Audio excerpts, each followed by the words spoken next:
Praise the lord. ఈ దిన దేవుని వాగ్దానము. దేవుణ్ణి ప్రేమించు వారికి అనగా ఆయన సంకల్పము చొప్పున పిలువబడిన వారికి మేలు కలుగుటకై సమస్తమును సమకూడి జరుగుచున్నవని ఎరుగుదుము. రోమీలకు రాసిన పత్రిక 8వ అధ్యాయము 28వ వచనము. తన్ను ప్రేమించిన వారిని దేవుడు ఎన్నడూ విడువడు, ఎడబాయడు. తన్ను ప్రేమించు వారి కొరకు ఆయన ఏమి సిద్ధపరచునో వర్ణించుటకు ఎవరికి శక్యము కాదు. దేవుణ్ణి ప్రేమించుట అనగా ఆయన యందు భయభక్తులు కలిగి ఉండుట, ఆయనను మనసారా ఆరాధించుట. వాల్టర్ హంట్ అనే వ్యక్తి గుండె సూదులు తయారు చేయు పరిశ్రమలో పనిచేసేవాడు. ఆ పరిశ్రమ యజమాని అతనిని ఆదివారం కూడా పనిలోనికి రమ్మని బలవంతం చేసెను.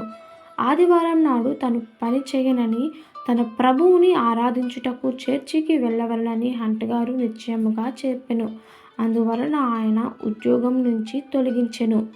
మరలా ఉద్యోగం దొరకక హంట్ గారును ఆయన కుటుంబము పేదరికంతో ఎంతగానో బాధపడుచుండిరి. ఒకరోజు తొలగిపోయిన బటన్కి బదులుగా గుండె సూది వాడుచున్న హంట్ గారి చేతిలో ఆ సూది గుచ్చుకున్నది. హంట్ గారు సూది బదులుగా ఇంకా ఏదైనా వాడాలని ఆలోచిస్తున్నప్పుడు సేఫ్టీ పిన్ రూపకల్పన తయారు చేశారు. 1849లో సేఫ్టీ పిన్ యొక్క రూపకల్పన తయారు చేసి $400కు అమ్మిరి. పేదవాడైన హంట్ ఆ డబ్బుతో ఆ రోజుల్లో 80 ఎకరాల పొలమును కొనెను. ఆయన దేవుని ఆరాధించుటలో ఎన్నడూ భయపడలేదు. దేవుణ్ణి ప్రేమించు వారికి ఆయన ఎల్లప్పుడూ మేలు చేయుటకై సిద్ధంగా ఉన్నారు.